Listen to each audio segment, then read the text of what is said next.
the restaurant industry to defer their business licenses, their local fees and state fees. We don't know what that's going to look like yet, but that is something that's coming up. We're also, of course, going to see more in around wildfire protection and response. And so what I have here with respect to process, what I mean by that is how the legislature is going to be conducting their business this year. And the answer to that is really more the same of last year. And so, we are still seeing committee staff staying home. Not a lot of folks actually in the Capitol. All committee hearings are going to be remote. And so it takes a lot of, folks up here. I mean, I do 7-8 Zoom meetings a day with staffers who are all working from home. And then, that does make it somewhat of a challenge to engage at times, but just for COVID protocol, expect more of that throughout this year. Some critical dates in as far as the legislative process is concerned. And so by the end of this week, as I had mentioned at the top, we're going to be seeing somewhere, depending on if lawmakers actually hear to what they're being asked by leadership, they want to tone those bills down from about 20 for each member down to about 12. But that being said, we're probably still going to see probably about anywhere from 400 to maybe 800 bills get introduced on Friday, as it is the last day to introduce bills in the legislature. I'm hearing some feedback. I don't know if someone's driving or something, but if there's a way to maybe go on mute, that would be helpful. Thank you so much. Yeah, can everyone mute? Because the only person speaking is Dane, so I can hear it too. It's disruptive. Thank you. Yeah. Thank you. I appreciate that. And so February 19th is the last day for bills to be introduced. Like I said, mostly those bills are going to be spot bills. And what we mean by that is that those measures are going to have language like it is the intent of the legislature to do something, but really there's no substance yet. Really, it's just an opportunity to folks to kind of throw stuff out there and then work over the next 30 days to try to amend those bills as they have to sit in print for 30 days. Look to see policy committees being scheduled, your first round of policy committees being scheduled probably about a month from now, mid to late March before the spring recess. June 4th is a big date. That is the House of Origin deadline. What that means is essentially all the bills that were introduced in the Assembly have to get over to the Senate. All the bills that were introduced in the Senate have to get over to the Assembly. It's really the first major deadline where a lot of legislation stops because they have to get the full vote of their houses to pass over. And then the June 15th is when the budget has to be adopted by the legislature, and then the governor has until June 30th to sign the budget. Then the legislature moves to summer recess, and then really when we come back from August 16th through September 10th, that's really going to be crunch time, that last 4 weeks or so of session, where every bill has to be passed at the governor, and he has till October 10th to sign that legislation. So the governor came out in January and really highlighted a couple of really big issues that I think are important to this group. We've talked a little bit about the COVID eviction protection. That deal has been reached. He is certainly trying to dedicate more funding to increase testing and vaccine distribution. Housing and homelessness is going to continue to be a major issue.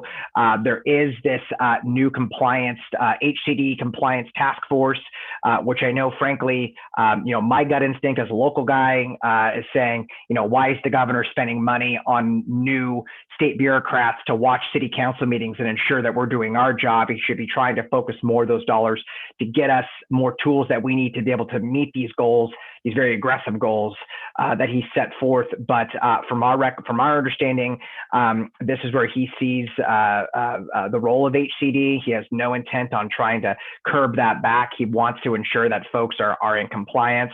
This also goes hand in hand with a budget trailer bill that was passed last year with respect to creating what they're referring to as a pro-housing jurisdiction, a list of pro-housing jurisdictions. There will be emergency regulations that are going to be released by HCD by July 1 of this year. And so really you're going to have a list of jurisdictions that they believe are pro-housing, and then really HCD's task force is going in and really looking at those who are not on that pro-housing list. Those who are on the pro-housing jurisdiction list are going to be first in line for additional funding and things of that nature. We're also seeing quite a bit in the emergency response and preparedness world, as we saw last year, year-round fire season, over 5 million acres burned. And so the governor has put quite a bit of dollars into fire prevention and response. As far as the budget process is concerned, touched on it a little bit already, but right now you are seeing some of those budget subcommittees start going through. They're going to be deliberating various sections of the budget. We expect the governor's May revise to come out the second week of May, and really is going to be adjusted for new income that's come in, plus really adhering to some of the things the legislature's already discussed. And then really from the May revise until June 15th, that is when the real work begins on the budget. So a couple of bills that I just wanted to bring to your attention. I know that most of these you guys have already probably done a little deep dive on. I know from our PPG standpoint, one of our staff members, Dan Carrig, has really prepared. I just saw it this morning. It's a 6-page analysis on SB 9. Talk about someone who's fired up on this bill. There is a ton of challenges with Senate Bill 9. Particularly when you look at it in the aggregate of what the legislature has already done with respect to ADU legislation that has been passed. And so, judging, this is coming from Mr. Carrick's analysis, he believes that there could even be 10 units per parcel when you combine it with the ADU legislation that's already in place. You're taking, that is 10 units that can be done ministerially, no public process locally, waiving CEQA. It is really going to be a challenge for localities to try to comply with this, and not to mention trying to have any sort of say on how this goes. That being said, it is being pushed by the Senate Pro Tem. She was really one floor vote away last year from getting this thing done. And so, my counsel would be to engage early and engage heavy on this one, because it is going to be one of the larger bills this year that tries to get pushed through the legislature. Couple other bills. I know this is very text heavy, and by the way, I will send this to Terry. Actually, I already did send this to Terry, so he's, Terry, feel free to distribute it to the folks here, because I know this is very text heavy, but I just wanted to fire through these, and then we'll be all done here. So Senate Bill 10, this is Senator Wiener's bill. Again, this is sort of an SB 50 light, where he is redetermining what these transit-rich areas are, these job-rich areas are, really trying to push for more and more density on these localities. I can tell you from my client's perspective, the challenges, especially if you're a small city like a lot of you, if you even have a bus line or you're near rail, really your entire city can be considered a job or a transit-rich area, which really means that your entire city is being now sort of, your local authority is really being overridden on that. And so there's certainly going to be a challenge on that. Also waives CEQA, and so you've got the environmental angle as well. SB 55 by Stern. I know this was a bill that is near and dear to the folks on this call's heart. I have not talked to the senator about this bill directly, but given that the legislature vetoed a very, very watered down version of this bill in Senator Jackson's bill last year, that would have not only allowed for some development in fire zones, it actually had language in that bill that was the no net loss on RENA allocation. And so under Senator Jackson's bill, there was some limitations in putting it into your general plan about where you would develop in a fire zone, but you had to make up those numbers somewhere. This is an all-out ban on new development in high fire zones, but even Jackson's bill was vetoed, and the governor had a veto message on that and really hammered home that he believes that any bill that does not allow for housing production really goes against his prime goal here. And so I don't anticipate this bill moving very far. It may move to the assembly simply because The senators want to give Mr. Stern a courtesy, but unless it's amended significantly, I don't see how this bill can go. That being said, it doesn't mean that you shouldn't put your effort in and be for something, but that is certainly going to have an uphill battle with respect to its passage and eventually a signature. And then last but not least, I know this is something that I'm still, and I can, full disclosure, I am not someone who's very well versed on water. My colleague, Sharon Gonzalez, who's a lobbyist at our firm, is really more the expert on water. But I do know that this is a bill that has certainly been talked about statewide, requiring all surface waters to be fishable, swimmable by 2050. I know that's an ambitious goal, but with respect to some of the challenges it's going to cause for not only your water districts, but for your localities trying to comply with this, it seems like it's certainly going to be a challenge. We have not yet reached out to Assemblymember Rivas on this bill. Still waiting to kind of, like I said, see where all these bills kind of come in and figure out what's real and what's not. But I can say that bills like this that have a lot of context right out of the gate are usually bills that the assembly member and those sponsors of those bills have put a lot of thought into and are really trying to push. And so I can certainly see this bill really trying to advance this year, and the need for local governments to engage and provide some education to that lawmaker. And so with that, again, thank you so much for the time. Apologies if I went a little bit over, trying to fly through a bunch of stuff, but happy to answer any questions. Thanks. Thank you, Dane. I really appreciate it. Great presentation. This is exactly what we need in keeping with, my goal, our goal to be educated early and often on what is happening in Sacramento and take a position on those bills that are important to us, both for and against. I take your point. We can't just be against everything. In other words, we have to support those that will also benefit our COG.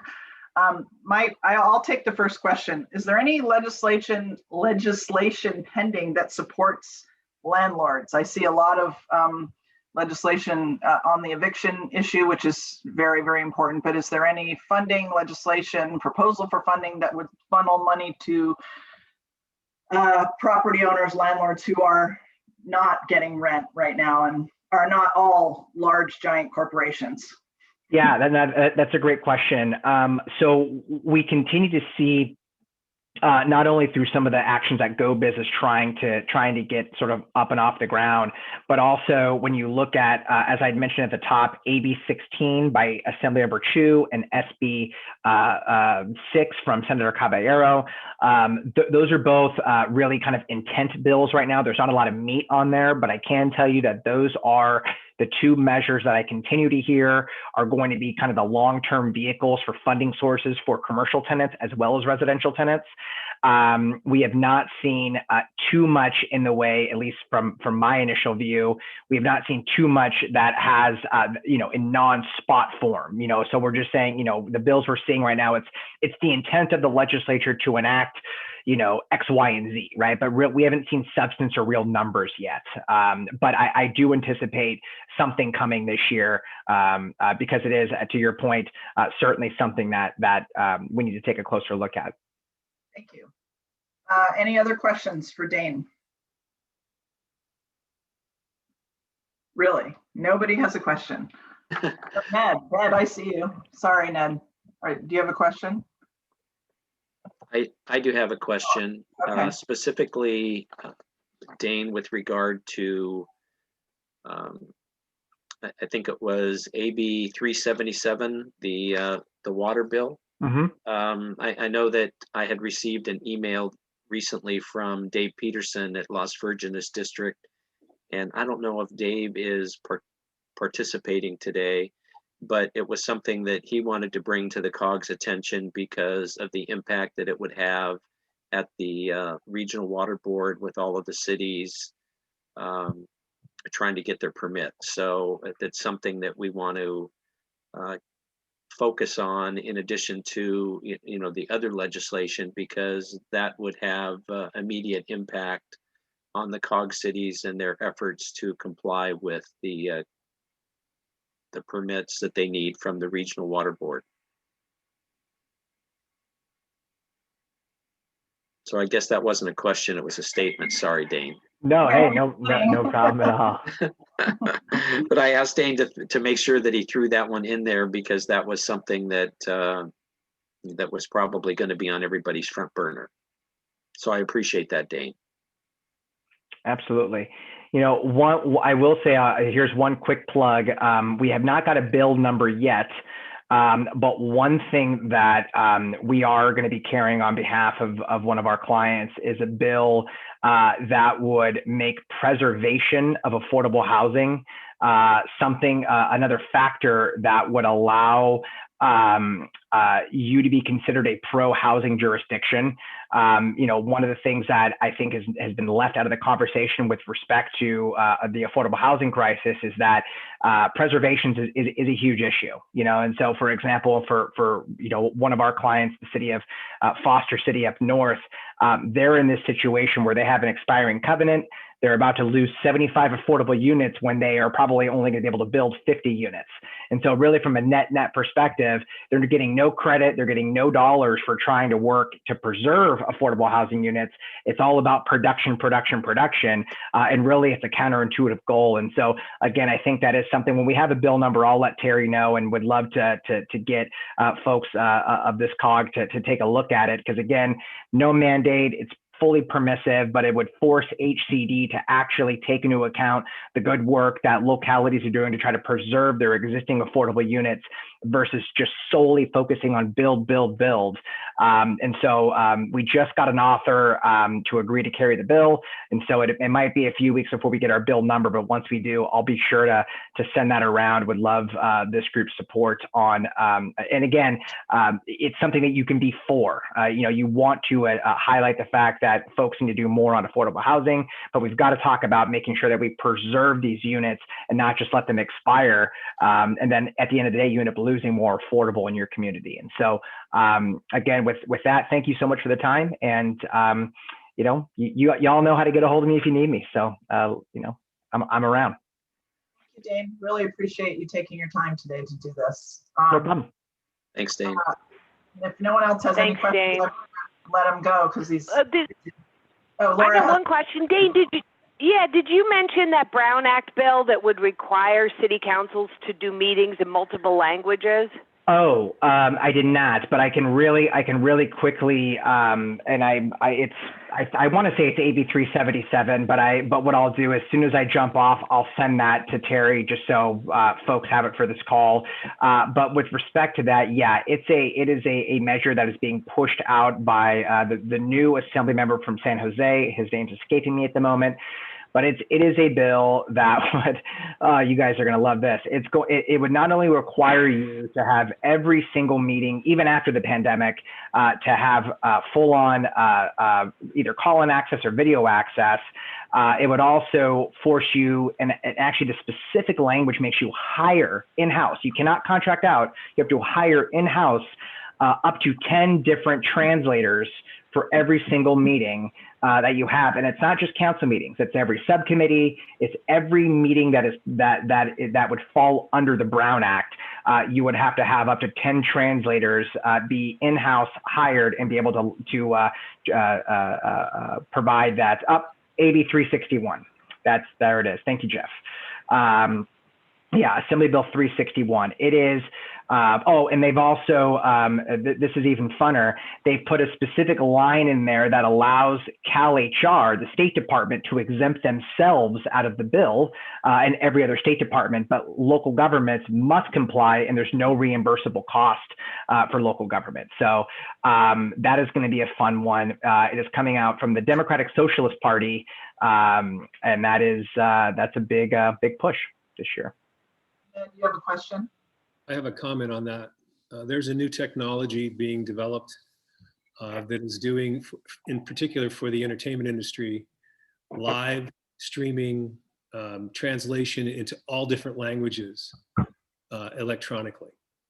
So you may be able to solve the translator problem, but you're not going to be able to solve the employment problem if this is what this guy's trying to do. Right. But Thanks, Dane. Just a little fun fact. That is a very troubling scenario. Thank you, Laura, for asking that question. Okay, so if there are Thanks, Dane, for everything. I see a question from Rob. Now everybody's waking up, Dane. Yeah, my question.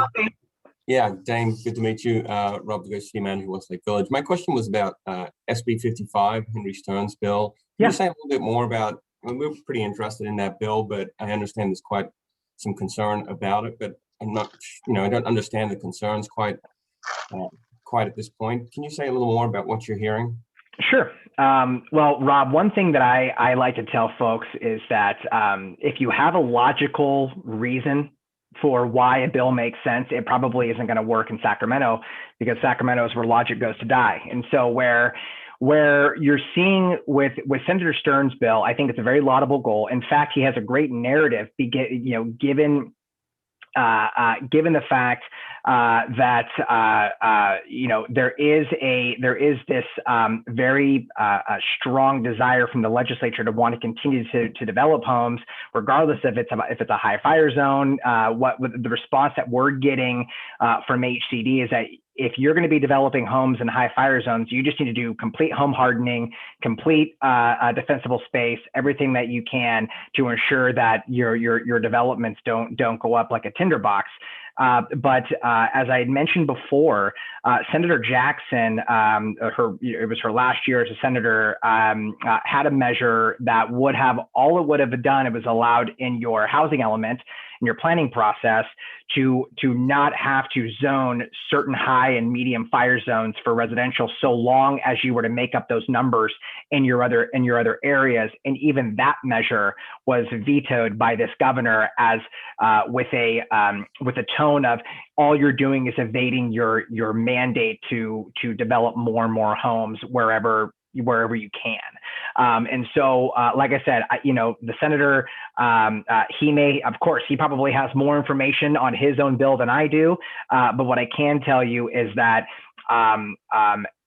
that the administration has been pretty strong about not wanting to enact any sort of ban on development, regardless of where that zone may be, because they see that as a trend of local governments not doing their fair share. And so it's more of a political argument. Frankly, I find it very frustrating, because when you're building in these high fire zones, I mean, you're really, and how do you even do affordable when you have to invest hundreds of thousands of dollars in home hardening? But suffice it to say, it's certainly going to be a challenge to develop in those areas. But that's what the legislature has been pushing for. Okay, thank you. I see that Jeremy Wolf is on, so perhaps when it's Jeremy's moment on the agenda, we can ask him those questions on how the people who are going to live in those areas are going to be evacuated or receive power, or all of those questions that are troubling. You just got to go underground utilities. Still waiting for that money to come. Only a couple billion. That's all. I'm sure Malibu is very anxious to receive their $3 to $4 billion so they can underground all their power lines too. So. Okay, if there are any other questions, I'm going to let Dane go, and then I just have a couple comments before we move on. Thank you very much, Dane. Thank you. Time today. It's very Have a great rest of your week. We appreciate it. Bye. So that was our second legislative presentation. We began our year with Jeff. We've gone to Dane. It's my goal, our goal that I've discussed at length with Terry, to continue to provide updated and current information on what is happening in Sacramento, with the idea that our COG would step up and oppose and support some of these bills that are particularly impactful for our area. So once again, I'll go back to my homework assignment for all you guys, that you should be thinking about all of these things. And coming back to the March COG meeting with an idea of what you might be interested in opposing as well as supporting. I will tell you that, you know, in Westlake Village, we just adopted a legislative platform, thanks to the hard work of our staff and Rob. And, you know, we're going to be doing this as an individual city as well, but it's critically important that you can see this from what happened last year, that as a COG, we as a group have more power in numbers. So I'm not just putting these people on the agenda just for information. We're actually going to do something. So I want you to keep that in mind as we go forward. I would really like active participation from the COG on this. So that's your homework, to think about it and think about those bills. Clearly SB 9 is, you know, a real problem for our 5 cities. So as well as some of the others that Dane mentioned, and critically important is that we support those that can benefit our area. So that's my sermon for this morning. And I will let Terry take it from here. We're now on the executive director's report. Thank you. Thank you. Thank you, Kelly. A few items to highlight in my report. Following the meeting last month, I did draft the attached letter that's included in the agenda that was signed by the president, that was directed to the governor regarding our opposition to the $4.3 million allocation in his budget to create a housing accountability unit within the Department of Housing and Community Development. Gabriel is continuing to provide his homeless outreach, which I know is very well received, and so does Gabriel. And I am in discussions with the county, and they have assured me that the grant that we will receive, because Gabriel's position is funded through June of this year, and the proposal that I'm working on with the county would extend that funding through June of 22. So I'm encouraged about that. The evacuation plan is continuing, and the Sheriff's Fire Department and the County Office of Emergency Management is working on that. The meeting last week was to discuss the GIS needs for the cities, and the Office of Emergency Management, excuse me, is going to begin reaching out to the individual cities to host one-on-one meetings with the cities to work on the fire zone and provide feedback. So that was encouraging. The disappointing news that I have to report today is that on the advanced planning for Measure M for the 9th year allocation, if you'll recall, our allocations for the first 8 years of Measure M has been around $12 to $13 million a year for our subregion, which we then allocate to each one of the COG cities. Due to the reduced sales tax revenue that has come in because of the pandemic, obviously, that amount this year is being reduced to approximately $10 million. It's actually $9,994,000 and some change. So I will be working with the COG cities. I've already started discussions with them, with your staff, to make sure that we get this money programmed. And that was something that I want to talk about when we get into the goals and priorities also, is to make sure that that we continue to work on that. Other than that, let's see, I've invited the new watershed coordinator, Melina Watts. She's going to be at the next COG meeting. She didn't want to participate yet because her contract hasn't been finalized, but she'll be working for the North Santa Monica Bay Watershed Area Committee. And Melina is very familiar with the area, having worked in different capacities in Santa Monica Mountains. So it'll be good to have her back.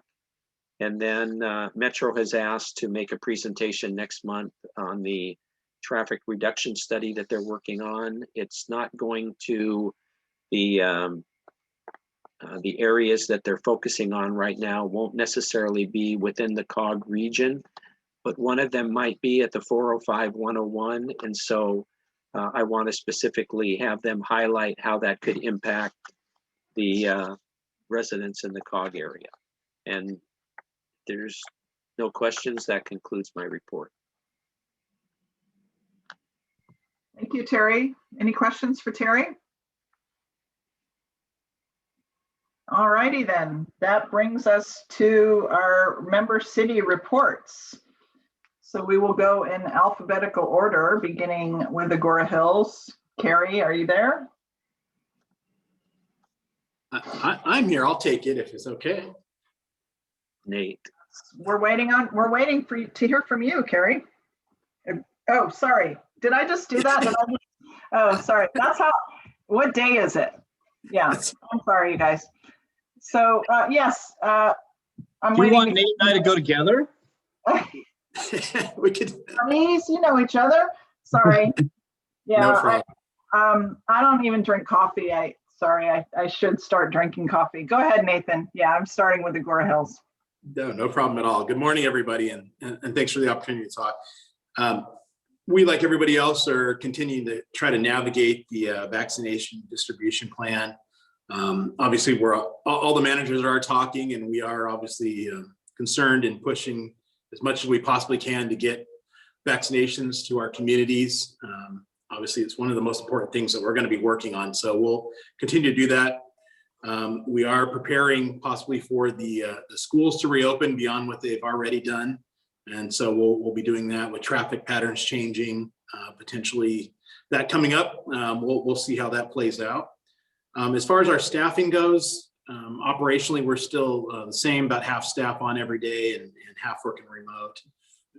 One thing you may hear is the Joint Community Center between the city of Agora Hills and Calabasas. Unfortunately, the executive director was the last remaining staff, was let go by the board due to financial reasons. And so the cities will be taking that over for the time being as we work through a plan with each of the respective councils. And I anticipate we'll have some kind of plan coming up in the next couple of months as we work through that. And with that, I don't know if Dennis or Chris, is there anything else that you'd like to add? No, I appreciate that, Nate. I know for us, when you see the daily stats from the county, we're closing in on almost 1,000 cases of COVID in our city. So, I've been going on and having these little videos trying to urge people to just use the common sense and take care of your neighbor. And I still see people without masks and things of that nature. I don't understand how, it's for your own good. I did get a shot and I'm going to get my next one in about 2 weeks. But I can still transmit, but I've got to be careful for my family and the people that I care about in the city. So, but the staff is amazing how, and I'm sure every other city is the same way, but I'm so proud of Nate and his staff and the things they do on a daily basis, with putting out from the rec department to everything in the city. They're still going. I don't know how they do it. Probably lack of sleep. But they're great. They have great attitudes, and I'm really proud of the city and how we've handled all this. So thank you, Nate. I appreciate it. I care about you and your team very, very much. Chris? I actually only have one thing I want to mention about. I went to an event this week that I thought was fantastic for our local community. Paramount Ranch held an outdoor movie with 200 cars to raise money to rebuild Paramount Ranch. And I thought that was a fantastic event. And I hope to see more events like that going forward, because it was just very well organized and it was very safe during this COVID season. And it was a lot of fun. And it was actually on Valentine's Day Eve. And so it was a nice place to take your wife or significant other for a date. And so it was a great time. So I hope we continue to have more events like that in our local area. Thank you. Thank you.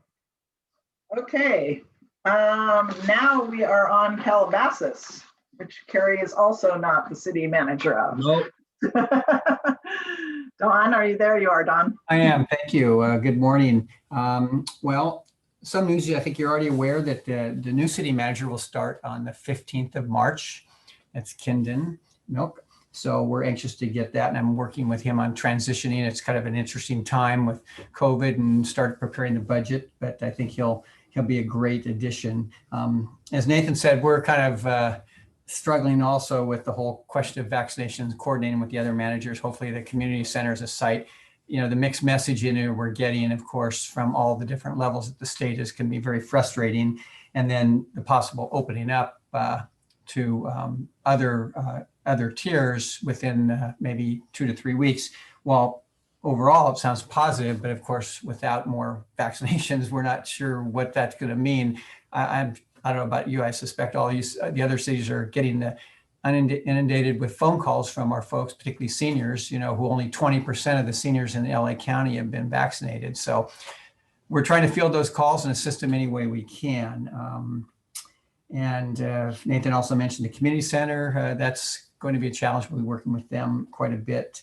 And I know our schools are working aggressively as well to get reopened. So, we're facing most of the same challenges all of you are, and trying to look at how can we start, depending on how the numbers go, bringing more staff back to City Hall. And then the other challenges as we start preparing our budgets for next year, what do we anticipate in terms of reopenings and programming out there in the communities? So we may have to prepare two budgets, 2 scenarios, depending upon when things will open up. So that'll be something I think all of us are faced. But other than that, that's about it. It's busy.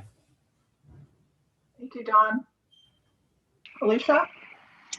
So just reiterating what Don said, we're really trying to help people in our community navigate through the vaccine system.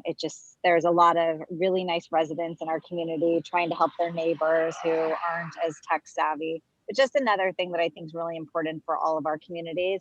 Right now, it's just elementary schools that are opening, and there's no end in sight for middle and high school to remain virtual. And I'm getting calls on a daily basis from middle school and high school parents who are so worried about their children, anxiety, depression, mental health issues that they've never seen. And I just don't think there is the support system out there in our collective communities. The district's offering counseling, but we're going on over a year with these teenagers isolated in their bedrooms, and just the long-term issues that are going to impact the youth in our community is something that I think we all need to be concerned with. And the current state metric of 7 cases per 100,000, if they don't change that, there's no chance that these schools could even open in the fall. So I think it's something that we need to urge the state to change that metric to make it something more realistic, like our neighboring schools in Ventura and Orange County, because it's just something I'm hearing day in and day out, the struggles of these children in our community. Thank you. Thanks, Alicia. Okay, Carrie, now it's my turn for your actual city. Yes, thank you. Obviously Hidden Hills has a lot different issues or challenges than the rest of the cities. We appreciate our big brothers taking the lead on trying to get a vaccine. Something going on. I mean, it's not looking great. You can read the news, but we're there to support any way we can. In some good news, we are on the precipice of our first significant measure, our project, about a $5 million project to fix the Long Valley on-ramp once and for all, we hope. So that's pretty exciting for us. And I wanted to thank Gabriel. I'm glad, Terry, you mentioned it. Again, we don't have some of the challenges, but we will have an occasional homeless person pop up here and there, and he's just great. He's on it right away, and it's a really great resource, especially for a small city like ours. And finally, that Brown Act bill, that is absolutely ridiculous. So I hope that we can take note of that and put up some opposition, because that would be a big problem for a city like Hidden Hills. Laura, did you have anything to add? No, I'm good, thanks. All right, and Malibu, Riva, there you are. Okay. Hi, good morning, everybody. Don't have a whole lot of new information other than what everybody else has shared. We still have the majority of our staff working remotely, so City Hall is closed except by appointment. Obviously have all of our inspectors out. We finished our 21st fire rebuild house, and we have about 150 homes under construction right now. So obviously trying to keep that moving forward. And then just the usual fun and games every day and trying to figure out how to get the vaccine to our residents. We're using our dial-a-ride services now to get seniors to the vaccination sites to help them out and trying to help them make appointments, because obviously it's challenging even if you are tech savvy, but certainly for our older residents, it's been a bit challenging. And just keeping all the balls in the air. So Karen, I don't know if you have anything you want to add. Thank you, Riva. I just want to thank the members of the COG who've shared their council policies and procedures with me. We're in the midst of updating ours, and I really appreciate being able to look at how you all are operating. So thanks for that. Thanks, Karen. And Rob. Hi, good morning, everybody. Yeah, a lot of the same things that you're hearing from other cities. On the COVID front, we're still pretty much a skeleton crew at City Hall. Hopefully in March, we start to bring some more people back, and we look forward to that. We did have a particularly difficult challenge and continue to with one particular restaurant in our city. In the shops area, this restaurant has decided to open up for full service outdoor and indoor dining. We brought the matter to our city council to consider revoking their conditional use permit, which we're going to proceed with, and that was a unanimous decision by the council, and I think they showed a lot of leadership in doing that with a lot of opposition, as you can imagine, from those that want restaurants open. So that's on the COVID front. You know, other things that we're working on, we're beginning a comprehensive pedestrian safety study as a result of real tragic accident that occurred late last year, or September last year, where two kids were killed on our streets.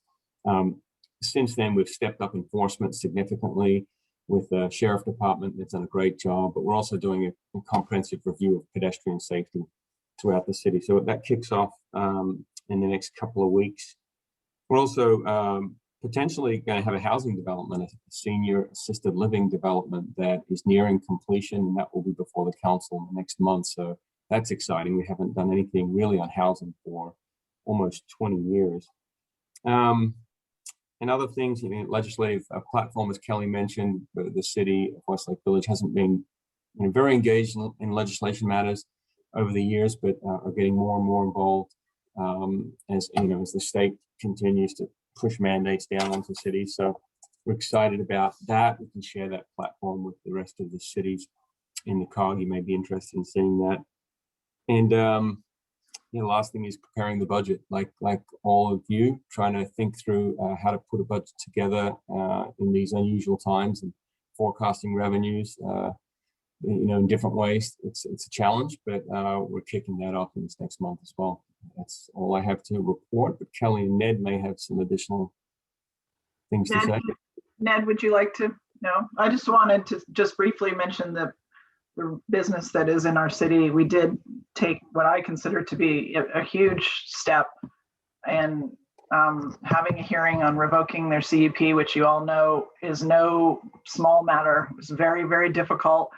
But I just wanted to say that I'm actually proud of what we did, because this is a public health crisis. And although I am deeply sympathetic to all the businesses and restaurants that have suffered severe financial hardship in this, as have many, many, many people, home, families, and businesses, this is a public health crisis. And I felt it was important to take that step because we all must assume responsibility for what happens to our public health. So it wasn't fun, but I wanted to say thank you to Rob and the staff for the very thorough and extensive job they did in this circumstance. It was not easy. So thanks, Rob.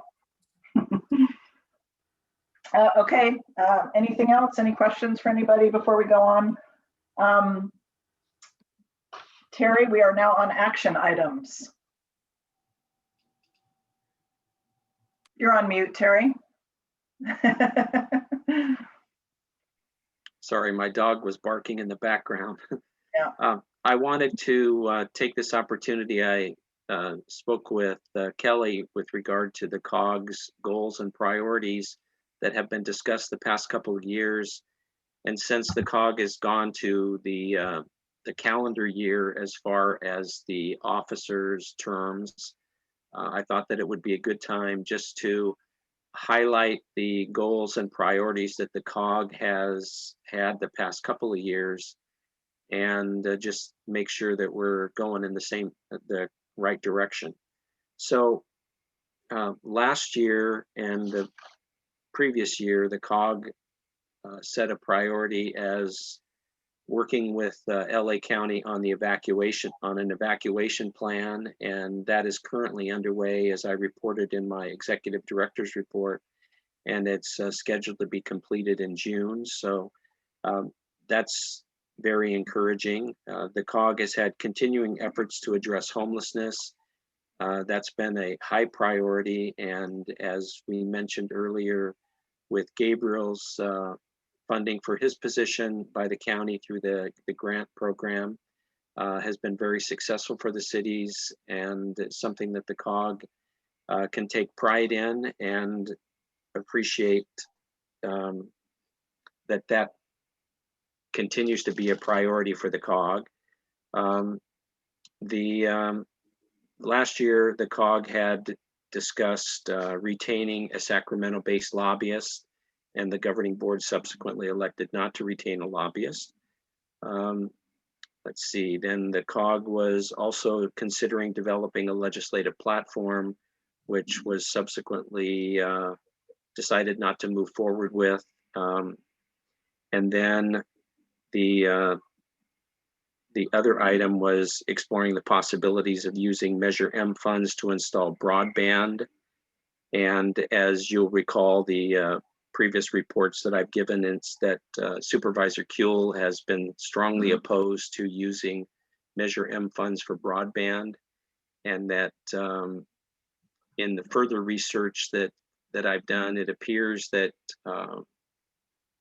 the broadband that has been done in other cities has been done either with grant program, and the grants tend to go to economically disadvantaged communities, which the COG doesn't really fall in under.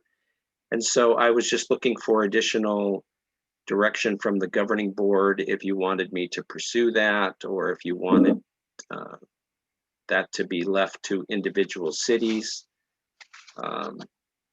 So that's something that I would like some direction on.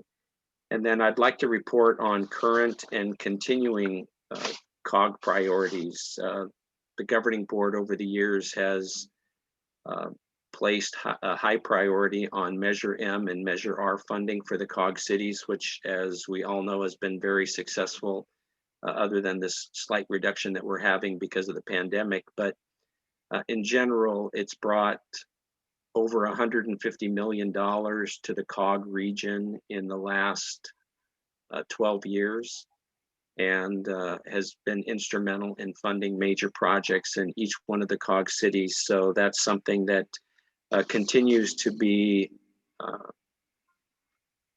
a priority, and I know that the governing board would continue on that. In the past, the COG has done a hazard mitigation and a hazard mitigation plan and emergency preparedness grants. We've worked on environmental issues, including the recent Measure W that was approved a couple of years ago that resulted in significant stormwater funding coming back to the cities. The COG was very instrumental in working on that project and supporting it from the beginning.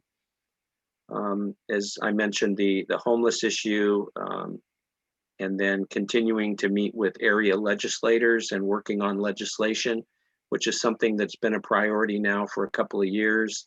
And although we've bounced around on ways to handle it, I think that continuing to address it on a monthly basis to keep the governing board members informed is very important.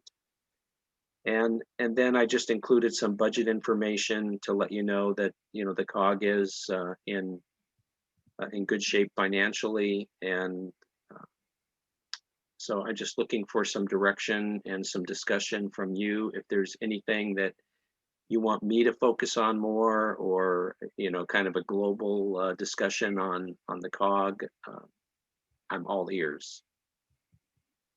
Questions for Terry about our goals? If anyone has a comment, I have a couple comments, but I will go. Laura, I see you unmuted. Do you have a comment?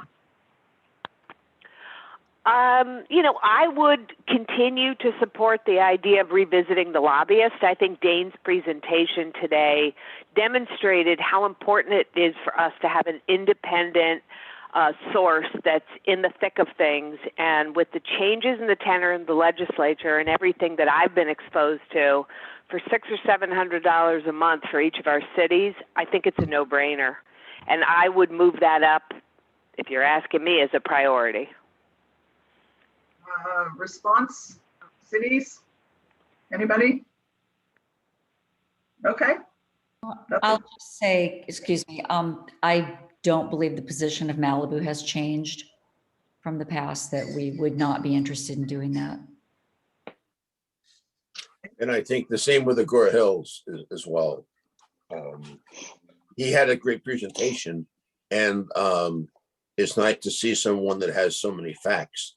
But I think that would be something that I'd like to see more of the updates by Dane or someone in his capacity to let us know what's on the horizon. But as far as committing dollars, I know we wouldn't be there yet. I actually, during Westlake's presentation, I texted Dawn to ask Rob for a copy of the Westlake Village legislative priorities. So I think that's where Calabasas would need to start doing something like that before we definitely need to do more of that at our own level. But I think we'd have to do that first before we do a whole lobbyist for the COG. But I'm not saying we won't get there. I just think we have to start with our own city. We just do it right now, like bill by bill, but I'm interested to see what Westlake put together. I would, in response to Laura's comment, our council was not in favor of a COG lobbyist. I will say that, from a COG perspective, as I've said multiple times to you guys, it's a really big goal for me to keep us educated on what is happening in Sacramento, which is why we had Jeff give his presentation and why we had Dane today. That being said, these were freebies. And, professionals such as Dane are not, and, like him, we have no COG money to pay someone else to give us a presentation, someone who's knowledgeable as Dane and Jeff and et cetera in these areas. So that's going to be a problem. In other words, to continue to provide these sorts of educational presentations without any money forthcoming from cities that's going to be challenging. Not impossible, but challenging. Terry's been working his magic, but I don't know how much longer that is going to be the case. These are professionals. So go ahead, Terry, you had a comment? One thing that I could do, I certainly understand the financial implications and the issue, especially with Malibu having and Agora Hills having their own lobbyists, and how that further complicates things. I could work more closely with Jeff, and thanks, Jeff. I could work more closely with Jeff to try and tailor his legislative report, which he does a great job at, but just to kind of focus it on some issues that the COG is continuing to circle back with, and give that a try. And Jeff is certainly a wealth of information and has a lot of resources that he can tap into.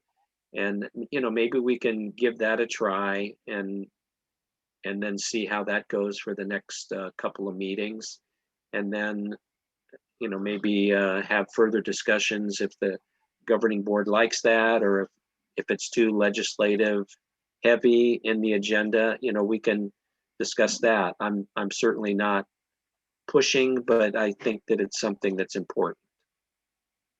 And if I can jump in, I'm happy to provide more information on specific bills. It would be helpful if I heard from Terry or from individual board members kind of where they would like me to go. I've always limited my my discussion and my report just based on timing. Toward the end of the agenda, I've always felt I wanted to try to get the information out as fast as possible, keep it tight with 3 minutes or so. But if the board is interested in a longer presentation or one that's more pointed to a specific subject, just give me a heads up and let me know. I'm happy to do what I can and provide that. Thanks, Jeff. I'm interested. I mean, really, I really can't speak today. I'm having a hard time articulating my thoughts today, but at the risk of beating a dead horse, this is really important. This legislature this is not going to change. The legislature is not going to back down from these positions. If anything, it is becoming more I'm referring to it as a body, as it's more and more aggressive. I mean, look at SB 9. This is not going away. So if we want our COG to be taken seriously, we're going to have to be a little bit more proactive about sending some opposition and support letters and educating ourselves on what we want to do about this, and not in July, on July 26th now. So, that's why we're hearing from these people, but I do appreciate Jeff as an underutilized resource. Thank you, Jeff, and I will be in touch. I think that's an excellent idea that you have, but I need to hear not just me, I'm just the spokesmodel person. We need to hear from you about what your concerns are. What bills are you concerned about? What are you worried about in your city? What's going to happen? I hear a lot from Laura. So thank you, Laura. I appreciate that. Okay. Let's get back to the goals situation. So that was, Laura proposed a goal. Anyone else have any comments or questions about the goals that Terry's listed on the report as we go forward? Any other questions? Dennis? I was going to, Terry, I know you mentioned the Sheila Kuehl not having embraced the broadband. Is there any sense in trying to pursue that, or is this whipping a dead horse?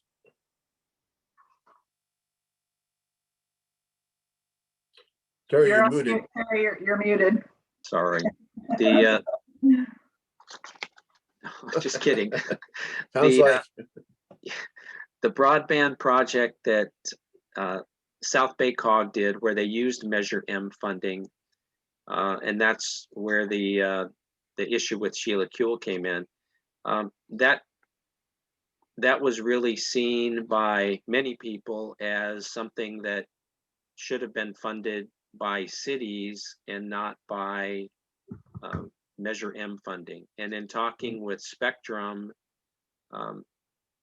they're basically saying, hey, the broadband is there if the cities will put the money up to expand it, then they will do that. I'm not speaking for Spectrum, I'm just kind of summarizing the bottom line.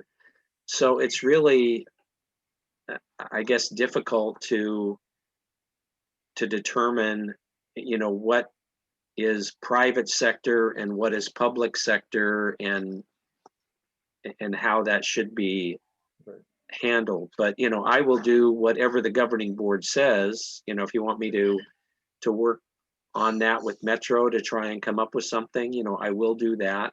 Well, the only reason I bring it up is that when I talk to the business in our city, especially in the office buildings, that's one of the things I always bring up. So I thought, if that's the case, how is Sheila digging her heels in to this? And if there's any, I don't want to upset her if we keep coming back. It's not the right way to go. But if she says no or hell no, then I understand. Yeah. Well, and that's as I previously reported, Sheila has been such a strong supporter of the COG cities, right, with the Measure M funding that the county has. Instead of doing a lot of county projects, she's allocated it to the COG cities, which has been very generous on her part. And we've certainly appreciated that over the years. And so, and Tessa will appreciate this.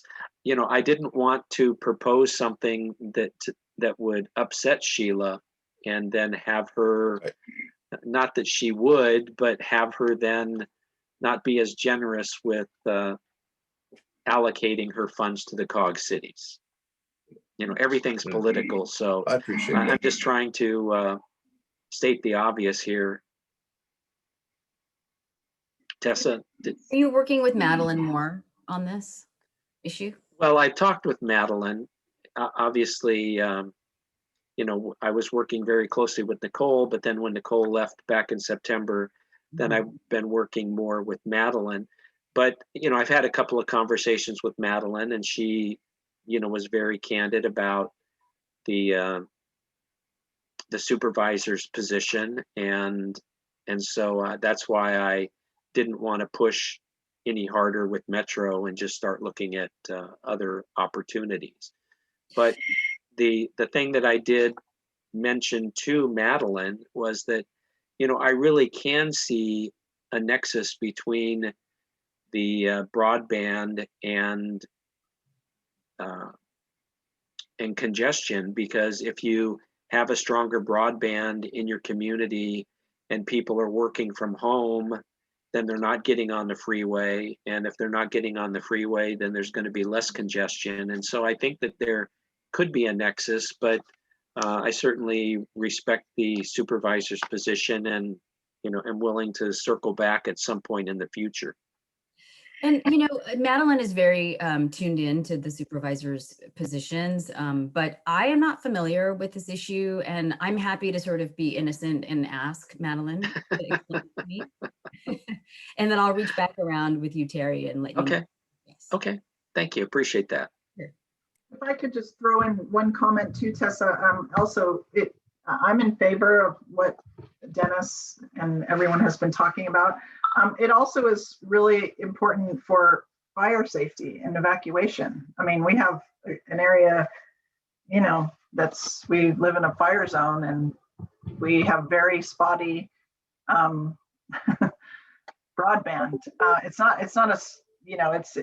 to me, it's a large in part safety issue. And secondly, the cities don't have any money now to institute their own broadband programs. I mean, as a council member on a city, and Ned, knows this even more so than me because he's been dealing with it longer. We tried a public-private partnership that failed. And that's not even a possibility now because we have no money to put towards that, as I'm sure is the situation with all our fellow cities given the pandemic. So it heightens the need to perhaps look at this from a different point of view. So thank you. I will share that information and see what they say. I mean, it sounds logical. It's a strong argument. Thank you. Sure.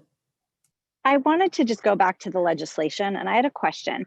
What what's our strategy right now or going to be this year for like writing these letters on these really important bills like SB 9, just so, you know, as you said, Kelly, so we're not doing things in July. Like, what is our timetable and strategy for the legislation?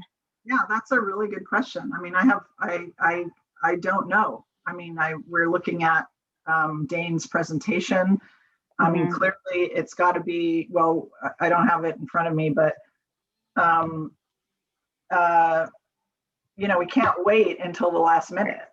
Exactly, because I'm thinking about all the emails. I'm thinking about I'm thinking about the emails, you know, that Laura like is so great in sending all of us. Yeah. And absolutely. I'm just thinking about like the timeliness, and I just want to, maybe Terry and Jeff, maybe you can provide us that information, or Laura. I mean, just somebody. Like, what should our timetable be when we hear of a bill that we want to support or oppose? What's our strategy to support and oppose so that our voice is collectively heard? So that's just what I want to add for our goals as we deal with legislation, making sure we have a strategy to communicate. If I could comment on that, last month at Kelly's direction, that's when I presented kind of a summary of the housing bills, and the hope was that since the governing board has deferred to the cities, the hope was that the governing board members would take that list back to their city councils and then discuss if they are supportive or opposed to any of those bills. And if they are, then if they could get their council to take action, and then that way, if all the councils, let's say, take a position that they're opposing SB 9, then the governing board could take a position to formally oppose it and write a letter to our legislators and the committee chairs and committee members that would be hearing those bills. So I think that that would be the best way. And so if the governing board could report back in, let's say, April, if we could take action on this in April or even May, I think that that's still early enough in the process where we're not jumping in at the 11th hour in August to try, or July or August to try and oppose a bill. Thank you, Terry, for saying that. Remember when we said homework? That's what we meant. Yeah. So the two things. I would prefer that we go for the April, deadline. That would be, come back to us with your concerns, the bills that you are most concerned about in April.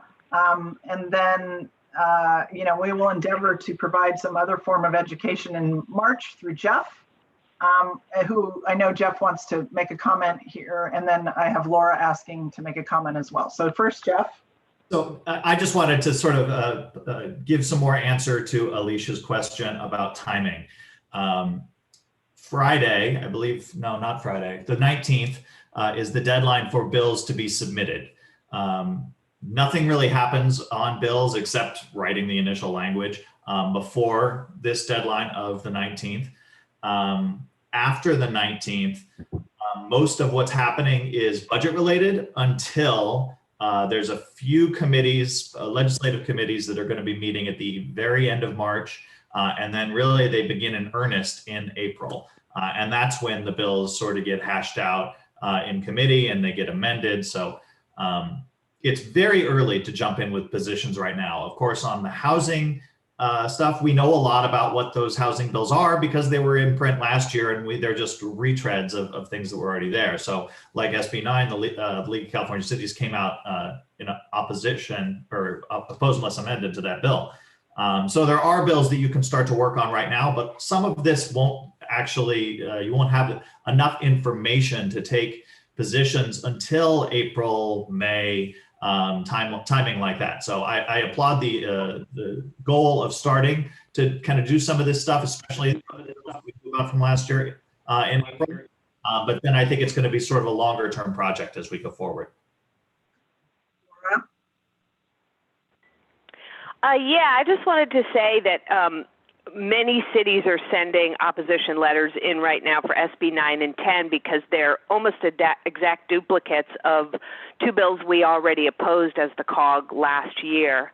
So it's not something that needs to be analyzed that much again.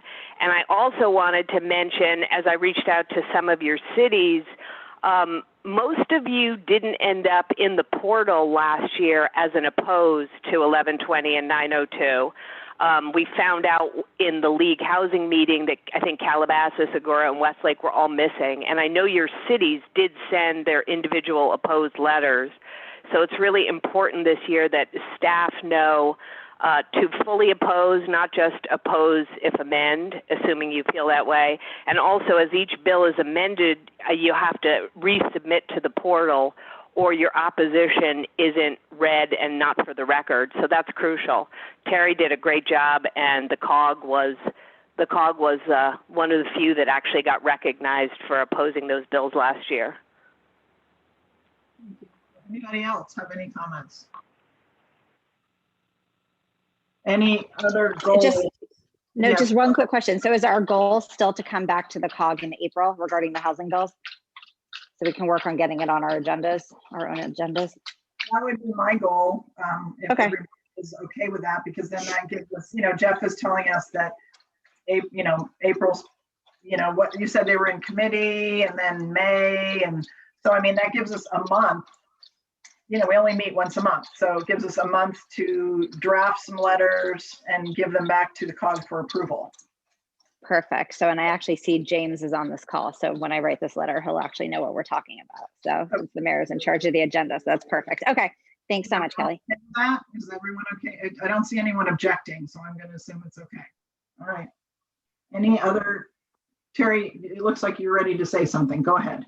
I am, and I'm not on mute. Okay. One of the things that has been brought to my attention, and it's just the way the COG has done business as far as our agenda since the beginning. It's been mentioned to me that it seems duplicative and time consuming to have the sheriff and fire report at the COG meeting when they provide updates at each one of your city council meetings. That's basically the same thing. And that the comment to me was that it takes up extra time during the COG meeting, and the COG meetings have been going longer. And I just wanted to, since we were looking at goals and priorities, I just wanted to put that out there to see if the governing board wants to continue that, or if you want to reshuffle the agenda, so to speak. Comments? Cities? City managers? Dennis? Well, I tell you, I know we get updates on a regular basis, but it's always it's through the city manager, and I enjoy listening to Captain Becerra and the representatives from the fire department, they're not long, they're not lengthy by any means. So I mean, I have no problem maintaining that on a personal level. I don't know how Nate feels. I wanted to add, we don't get updates at our council meetings from fire, and we also don't get monthly updates from the sheriff as well. It's through the city manager. So I actually appreciate these updates. I mean, maybe for a time issue, we can move them to the front of the agenda so they don't have to sit through the whole meeting. Just a thought. Good idea. I agree. And I think there's value in hearing these reports from both agencies for all of us as a group and as a region. Okay. I just wanted to be sure. Thank you. All right. Are we, Terry, are we finished with goals? Does anyone else have any comments on any of the goals before it is, almost 10 o'clock? These things are taking a long time, to Terry's point. Well, I guess just to summarize. You can blame it on me. I'm new. You can just blame it on me. It's okay.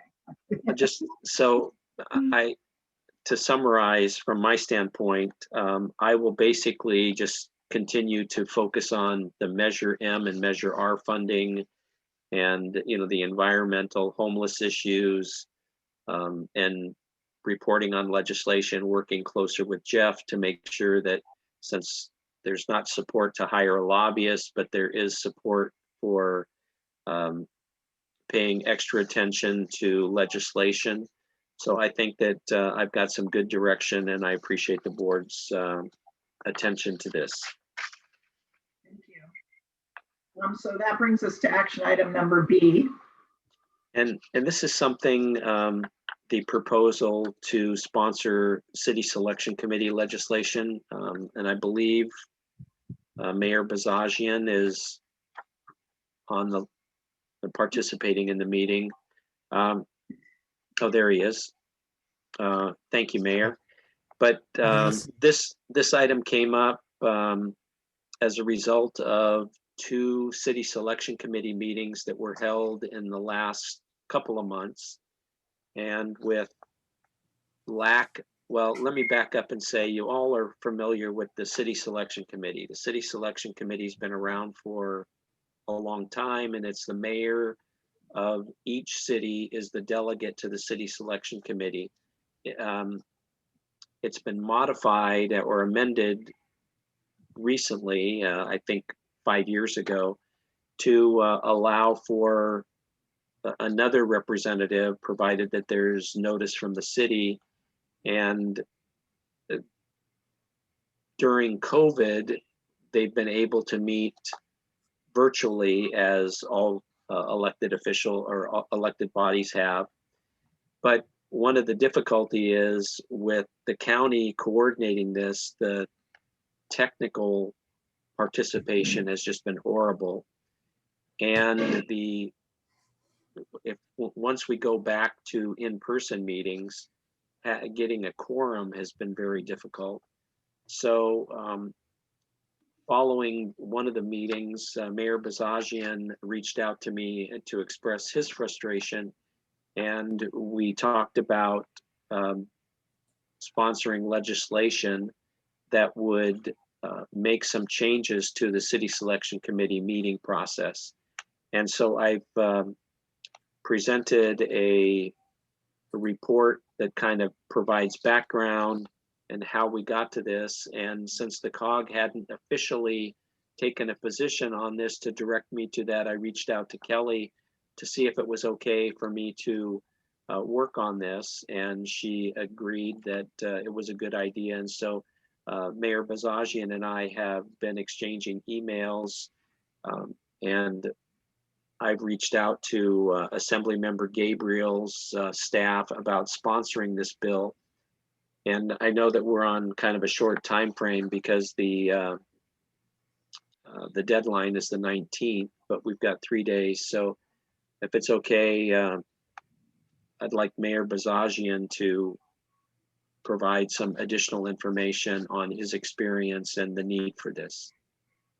Well, just very briefly, about 5 years ago, as was mentioned, there was a bill that got gutted. The original idea of the bill was to ease up the requirements of the city selection committee. We go so long, we've gone over a year at times without getting a quorum, because you have to get cities together and you have to get a majority. So the only 2 things that I addressed in my amendments were to change 2 existing passages. The first one would address the quorum issue. The quorum is now 50% of the cities, which is going to be, there are 87. City of LA is not in it, so it's 87 cities. So 50% of that is hard to get. So the amendment would say that if you don't reach a quorum at any given meeting, at the next meeting, if there are no additional agenda items, if it's just the same agenda, the quorum goes down to 1/3. So it's a declining quorum. The other change is that the meetings may be conducted virtually, utilizing electronic or teleconferencing materials. That seems to be the way to do it, so that you don't have to require all the cities to get together. And we easily reached quorum when we did it that way. So those are the 2 amendments. I'm not touching anything else. These statutes, by the way, I looked it up, they're about 50 years old. So they need some amendments so that to make them realistic for today's modern world, where you can't just drive from one end of the county to the other in a half hour, an hour. It just doesn't work that way anymore.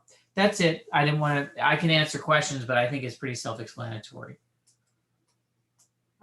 Thank you, James. Appreciate anything that can streamline this extremely antiquated process. Westlake is in favor. We also, I want to point out that we were under kind of a timeline crunch early in this process before I was able to reach out to Kelly to make sure it was something that it was okay for me to work on. So I was just kind of flying by the seat of my pants, so to speak. And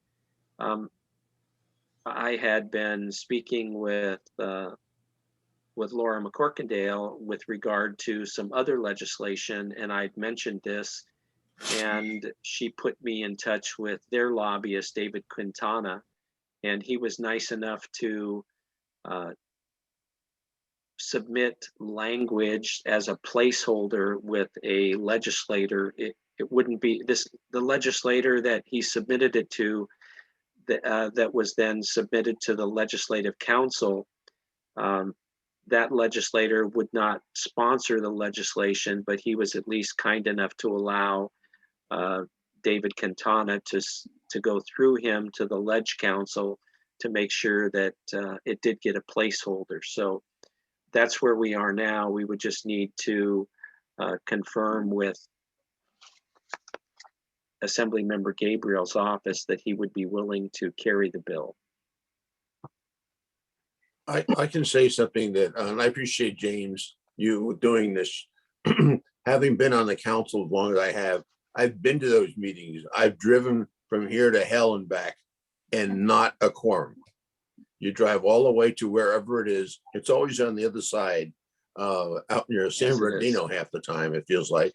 And you get there and you go home. So I appreciate, James, you looking into this and bringing this up, and it makes sense to me, Kelly. So I know I'd be supportive of it. Thank you. Anybody else? Yep, same here. Thank you very much, James. And absolutely supportive. Yeah. And he already knows I support completely. So I need to confirm with Assemblymember Gabriel that he's willing to, his staff was looking into it. So I don't have 100% commitment from him. I would say Mayor Bazagian and Alicia, you weighing in his office and letting him know if you could reach out. I think that would help with because I'm just communicating with his staff. Absolutely. And Laura and, well, Stuart's not on, but if Laura could also, because I know that Hidden Hills is also in his district. Absolutely. We will, if you send us something, Terry, I'll reach out to Gabriel directly and ask him to carry it. Okay. Thank you. Thank you, James. Thank you, Terry. Appreciate it. So I know that there was a motion and a second someplace. I just need to have that for the agenda. Motion, please, from somebody. Alicia, you want to do it? Or? I'll make, I thought it was done already, but if not, I'll make the motion. Dennis Weber will second. Okay. That's all I have. Thank you. Now we're on to the sheriff, fire, Cal Cities, etc. Thank you. Terry, we have Joe Fender here. Lieutenant Fender, I believe, is on the line. Joe? We can. Or he was. Yeah, we can't see you, Joe, but. I'm trying to start the video, it's not cooperating with you. Oh, here we go. Yep, can't hear you. Can you hear me? Barely. Can you get closer to your mic? If I put the computer in my lap, I can. Sorry. Can you hear me? Better. Thank you. Go ahead. I'll turn it up about as much as it'll go, I think, and I don't know why the video is not working. You can't see me. I can see all of you. That's okay. Go ahead. Let me just give you the report. You probably don't need to look at me anyway. I was kind of worried that I might not get on today, so let me just throw this in here. Thank you for letting me give the snapshot of the crime report for COG. Captain Becerra had another engagement, so he asked that I fill in for him, which is always a pleasure for me to do. I ran the crime stats for our Part 1 crimes as of yesterday, and our Part 1 crimes, which include arson and grand theft auto, burglary, homicide, and such, are still relatively low, especially as compared to the neighboring sheriff stations. They are comparable to last year's stats at this time, with the exception of, and what I wanted to highlight was the exception of grand theft autos and larceny theft. Our grand theft auto and larceny theft for each of the cities within this COG are up. Now they're up countywide and they're up statewide, so it's not just an issue for our conglomeration of cities here, but what's different about our area than the surrounding sheriff stations around us is that a lot of our theft, I believe, can be mitigated by getting messages out to the communities. So let me give you an example. The crime that drives the stat numbers here in our cities is larceny theft. And a big part of that larceny theft is theft of items from unlocked vehicles. When I looked at the numbers from some of our agency or some of our adjoining sheriff stations, they didn't have that issue. It seems that a lot of the cities here, a lot of our communities, the items are being stolen from these cars because the cars are unlocked. And no matter how many social media posts I put out, I just cannot seem to get people to lock their car doors. It's a huge problem, like I said, statewide and countywide, but it's a very big problem for the cities of this COG. When I compare them to other sheriff stations, 78% of the thefts that we had from vehicles, our vehicles were unlocked. And when I say our vehicles, I'm talking about, Westlake Village, Agora Hills, Calabasas, Malibu. So people are not locking their doors. And I guess that's what I wanted my message to be for this section of the COG is I know that some of the cities have very robust social media platforms and they're able to get those messages out. And if you could help me by at least retweeting our messages or reposting our Facebook posts or possibly partnering with me or my detectives and doing PDSAs. We did a PDSA for Westlake Village a while back regarding drunk driving and traffic safety. But I'm open to any suggestions that any of the members of the COG may have in terms of getting that message out. Because if they're not on the Sheriff's Department's Facebook page or they don't follow our Instagram, I don't know if they're getting that message as much as we could probably give it to them as a group. I mean, it's definitely a team effort, but that's what I would ask. I try not to ask the COG or the cities for that much. I'd rather just have them ask me because that's what you pay me to do. But I think it's definitely a team effort on this issue, that if we get that message out, I know we can mitigate those numbers. And again, that larceny theft number is what really drives the crime in our 5 cities. See what else I have in my notes. On that front, though, I want you to know that the deputies are doing a great job in arresting some of these characters. In the last 2 weeks, we had 5 significant arrests for catalytic converter theft and theft from unlocked vehicles. Those are our 2 biggest crimes. 2 of those arrests were in Agora Hills, 2 were in Malibu, and 1 was in Calabasas. In each one of those arrests, the deputies arrested multiple suspects, recovered, like I said, catalytic converters, a lot of identity theft, a lot of mail theft evidence. So the deputies are out there, they're working hard. I mean, I would be the first to tell you if they weren't, but they're working hard. The district attorney's office, he's got some challenging, some views and some new directives that make it very challenging for the sheriff's department when we're filing cases. But that's not going to deter us from going out there and trying to locate these bad guys and put them in jail. It's just an issue of how long they're going to be held there or whether the case gets filed. But I'm letting that battle be fought much higher than me. On that end, I reached out to Santa Clarita Station, which was my last assignment. They have a very comprehensive catalytic converter theft group that they've started. So I've specifically assigned 2 of our detectives here to do nothing but catalytic converter thefts investigations. So now I'm going to partner up with Santa Clarita Station and Ventura County Sheriff and start our own, what I would classify as a mini task force in terms of identifying these thieves and trying to track that down. Because whether you know it or not, if you follow any of the criminal activity news-wise, catalytic converter theft is is probably the single biggest most increased crime here in Los Angeles County and across the state. So we're definitely trying to take a bite out of that here in the COG and in the cities produced by Los Angeles. Joe, just out of curiosity, I don't want to take too much time. Why? Nope, what's up with catalytic converters? You know, there's a rare metal in the catalytic converter that they recycle. So it's just like when you know, years ago was the copper wires that they would steal from construction sites because they recycle the copper. There's a rare metal in the catalytic converter, and what they're doing is they're cutting them off the cars and they're just taking them down to recycling centers that we believe are in Los Angeles, and they're basically pawning them off for a couple $100. But it's a huge issue, and to try to get that message out to people to, you know, park their cars in their garage or take their car, especially Toyota Priuses, take those cars to a mechanic shop and try to have, like, you know, an identifying a number put on your catalytic converter so that when we recover it, we can match it up to a car. So, but getting those messages out is what we're having trouble with. So if any of the cities within the COG here would like to partner up with me, or reach out, or have your PIO reach out to me specifically and try to get those messages out, whether through you know, believe it or not, some people still read the newspaper. So if we put them in the Acorn or we put them on social media, I'm up for all of it, because I think getting that message out will definitely help drive that crime down, getting more awareness out there to these types of thefts. Thank you. Any questions? Yeah, Kelly, I just want to follow up. I'm still curious. Is it the platinum they're going for, and then they're recycling, getting rid of the platinum, or are they actually recycling the converter? Oh, the platinum. So, okay. Yeah, So they're like I said, yeah, those Toyota Priuses are a hot item. They're like the #1 car right now to get hit. So what these characters are doing is they're pulling up to you know, your house with the Toyota Prius parked outside, and they slide right under your car at night with a Sawzall, and it takes them about 20 seconds to cut it off on each end, and then carry that thing back to Los Angeles or San Fernando Valley, wherever they're recycling them at.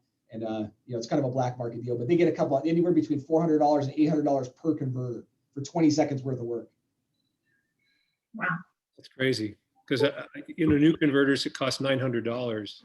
Right. Some Suburbans have 4 of them, and some of them have 2. But you're telling me that it's the Prius, because it must be the easy way to get to it.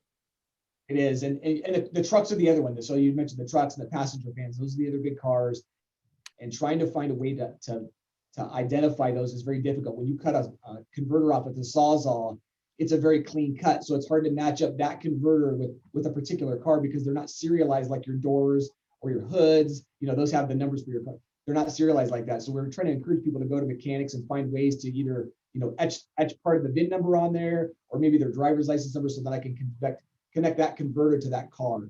But again, that's something I can partner up with the cities. We can try to get that message out, because they're not getting a lot of time when these guys get arrested. I mean, they're getting arrested, and you know, a couple hours later they're getting cited out based on the district attorney's policies, and they're right back out there to do it again. There's not a lot of deterrent. So target hardening is what I think is going to keep these numbers down. So I need to get that message out to the public. Thank you, Joe. Yes, ma'am. Fire. Megan. Oh, there's Megan. Oh, hi, Drew. Hi there. Hi there. Well, your fire family is doing great. We still have 75% compliance with all our uniformed and civilian personnel, and we've seen a significant decrease in the amount of uptakes we've had with COVID-related injuries within our workforce. So we have been very successful with the second rounds of the Moderna vaccinations for our organization. Your department also has close to 100 members helping Department of Public Health and also OEM with the megapod sites and an incident management team role to help with that. As you, I am sure aware of, is that the fire department and your law partners exercise the incident command system, so we're able to help guide, shore up, and mentor within the incident command system, that incident organization structure, for trying to be as efficient as all possible for the clinical sites that they're doing throughout Los Angeles County. Also, as I've heard talk within the group today about the evacuations, the planning with Sheriff's Department, Fire Department, OEM. I've been on those working groups. We're making a lot of headway, but locally here, Your fire department, sheriff's department, CHP, and law partners continuously work on this, so we never get a break. So we get the test before the lesson. And so this is the part where we're going through the lessons of best practice from last year and how we can enhance what we're doing, which will couple into the COG for those best practices on evacuations and how we can be the most efficient as we can.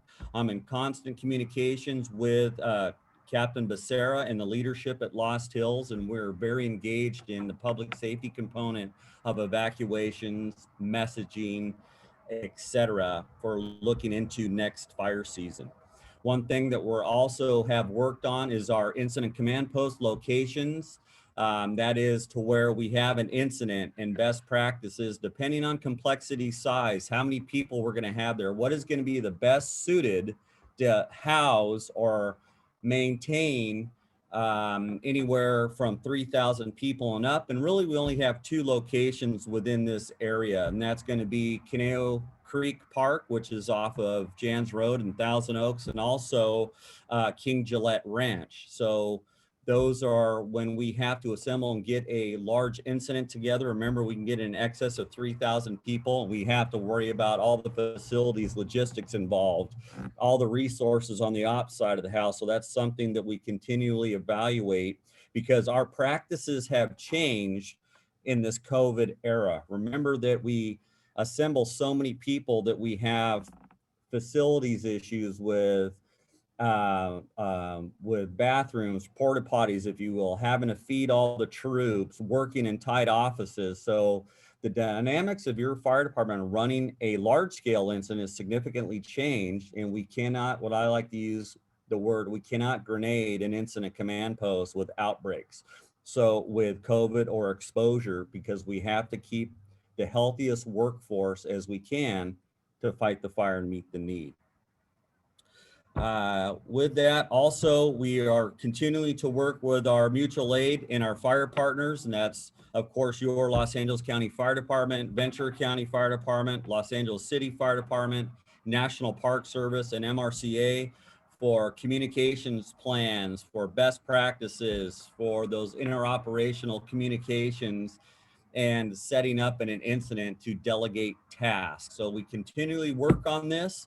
And so we just don't sit around and wait for the bell to go off to go and deal with the issue. This is the time that we look into the next, which is going to be this next fire season, because we always know we have that relative risk going into 4th of July to October-ish, to where we look at our Halloween time for our largest fire growth. We're also looking at our relative risk programs on looking at climatology and our fuels conditions, and we have pretty significant computer-aided fire modeling programs that someone or in the lead of within our organization to look at that GIS and that geospatial analysis portion for that, with that relative risk on mobilizing resources. So with that, I will see if Megan has anything else to add, and then I have a closer based upon what Megan may have. I'm good. I don't have anything additional. All right. So Megan should have sent the California Wildland Forest Resilience Action Plan. That was 2021. I helped with that in my fire ecology and fire behavior analyst world. And so it's an easy read because it has pictures and it has big print. So I suggest it's 56 pages. You can see what's going on at the federal level, the state level, and the local level, and how it impacts us all. So it's a pretty good read on what we're doing for community wildland fire defense and public safety, life, property, environmental issues. And Megan and I are here at any time for you. And if there's any hot topics or a hot button you'd like us to discuss to the COG, please let it be known to us so we can give you an overview on what we have. And I heard we don't mind sitting through these because I pick up a lot of what the gravity is and the needs of the city. So I appreciate all the interaction you give us. Any questions for me for fire? Thank you, Joe. Drew. Thank you, Megan. Welcome. Thank you. Appreciate your time. Well, thank you. Terry, who is next in order? We are on Cal Cities. Yes, Jeff. Hi, Jeff is back. I am back. Good morning. I'm going to start at the federal level and work my way back down to state. As I think probably you all know already, the Biden administration has retroactively extended the FEMA reimbursements for COVID expenditures from 75% to 100%. That's obviously really good news. It helps get some of that money back to the city coffers, but you know, that may open up a few different avenues to doing additional things. You can even house at-risk populations, including homeless people with those types of funds. So there are a few things out there that you may want to take a look at now. And of course, the biggest news, and I'm going to put a big message in the chat, the House Oversight Committee on Friday did pass out of committee a $350 billion package for state and local relief funding.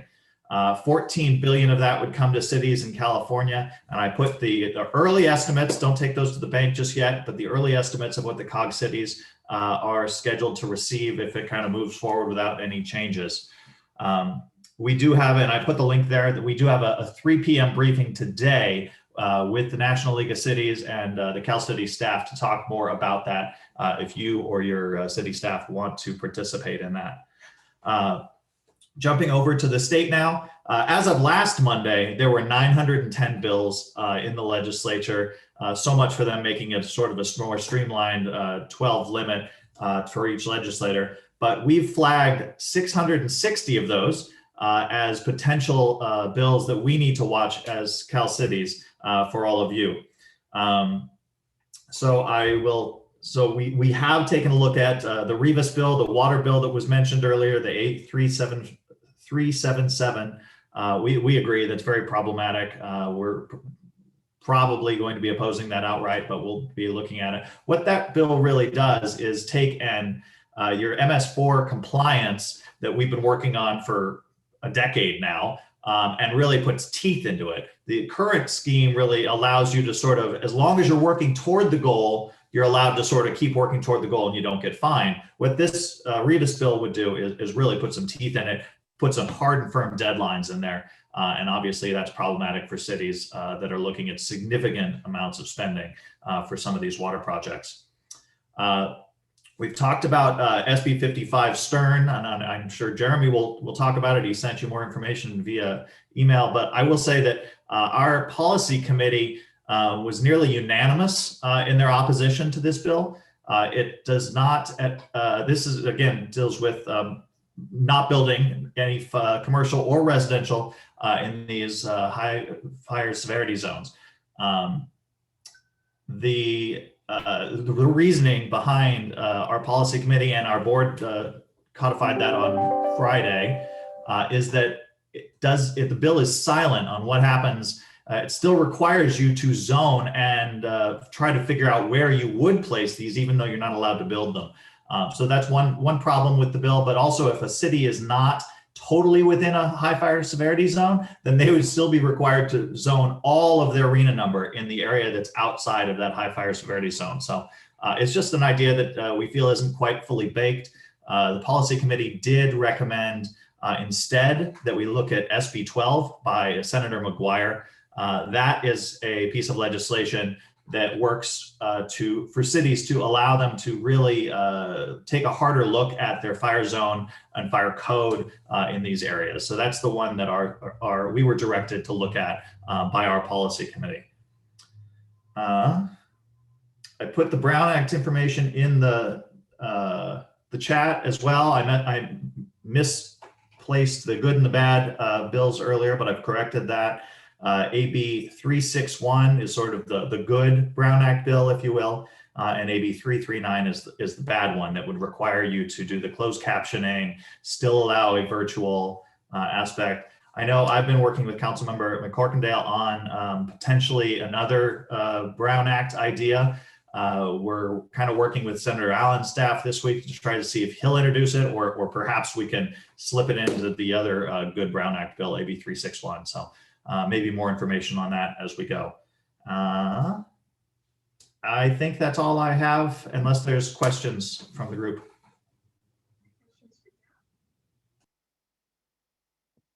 No, okay. Thank you, Jeff.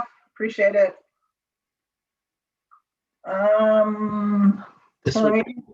This would be updates from legislative staff and agency partners. I'm not sure. I see Tessa's still on the line. If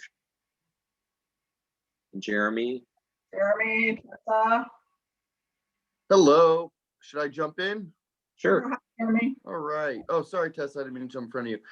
Good morning, everybody. The first thing I wanted to start off with is let the COG know, and I'm going to share it in the chat, but I got an email into our public inbox from the American Jewish Committee, and they're doing a campaign of Mayors United Against Anti-Semitism, and the mayor of LA has signed it, and mayors all over the country. I'm gonna share it with the group, and it'd be interesting for your council to look into it. I recommend signing onto that, so I will share that right after I give the report.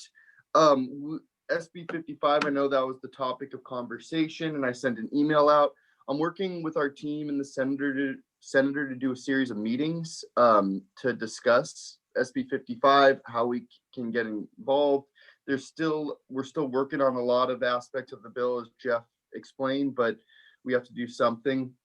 The senator is often the only one to vote certain ways on this housing legislation, so we're really going to need everyone's support. He was the only one to abstain on 1120, which is now SB 9, so that's going to be coming down. So look forward to lots of lively conversations about that, but we will need your continued support.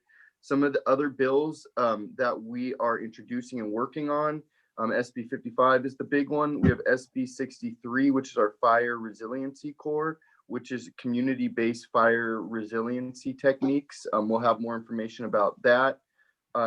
He's also going to be co-authoring some big bills, SB 45, with Senator Portantino, Senator Allen, and Senator Hurtado and Rubio, and that's the climate bond. So that's going to be a really, really high-profile one that we'll have more information on. Also, SB 54. It's going to be the plastic bill. I know City of Westlake, Kelly, we discussed a lot about that, about plastics. And then one more bill I just wanted to share that we are committed to is in improving transparency for nursing home facilities, and require nursing homes and that are for-profit to disclose how they spend their money, essentially making it more transparent. To try and improve that industry. I know we're running late. I'm going to wrap up now. Everyone knows how to get a hold of me. I'm going to include the Mayors Against Anti-Semitism in the chat, and then I'll be reaching out about a larger SB 55 conversation. Thank you for the time. Thanks, Jeremy. Tessa? Yeah, I'll be super fast. I'm going to give an update on vaccines, on schools, and on bugs. Vaccine, I understand that the county received 211,000 doses for this week, and they've already been distributed. About 120,000 of that will be for second doses. We know that the county is reserving all vaccines. First shot goes to the first that come in need to be reserved for second doses, and about 90,000 for this week will be for first doses. There are 390 sites that are operational this week in the county. And as I said, almost all of the bigger sites are going to be doing second only doses. We know it continues to be very difficult to for people to call in and actually get their first doses. Be patient. We are really hopeful that we will have more doses coming in the near future.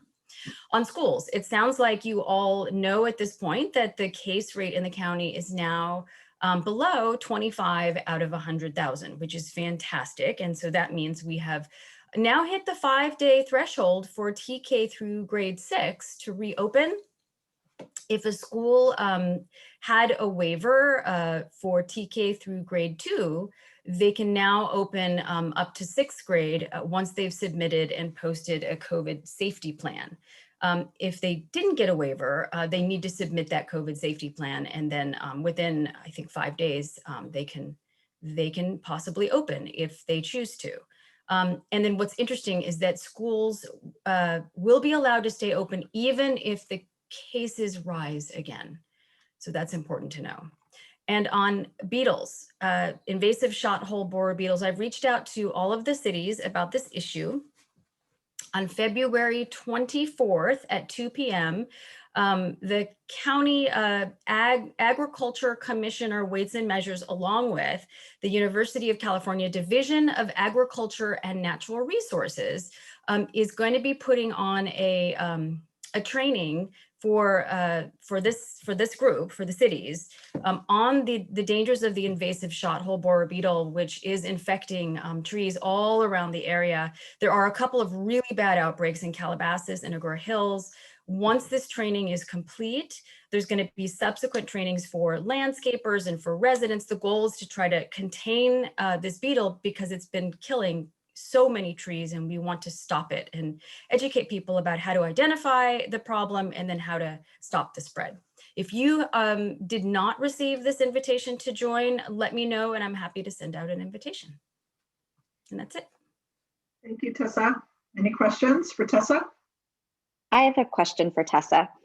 For the elementary schools, is there still the cohort number? I don't think so. My understanding is that they don't have that. There are limits in how close people, children can sit. Okay, that's what I thought. Yeah, that's okay. my. And then we're going to keep lobbying about the 7 per 100,000 number. So you'll hear from. Yeah, although we're going down, we're getting down really quickly. So maybe we will get there. You really think from 20? I don't know, but okay. But just expect to hear from a lot of parents on that one. Oh yes. Thank you. Thank you. Yes, thanks, Tessa. Anybody else? Terry, who is next? Do we have anyone next? I'm just looking. I'm not sure if Patrick or Rachel have any comments. Rachel, Pat, oh, there's Patrick. Okay, hi, Patrick. Hello. Thank you, Rachel. Go ahead, Patrick. I was going to say the same. Thanks for the opportunity, but I have nothing else to comment on. Thank you. All right. Any other comments, questions before we adjourn? It's been a very long one. Thank you for your patience this morning. The future dates of TAC and the next meeting is March 16th for the governing board. Thank you, Terry. My pleasure. Thanks everybody for your patience. With that, I'll adjourn at 10:36 a.m. See ya. Take care. Thank you. Thanks, everybody.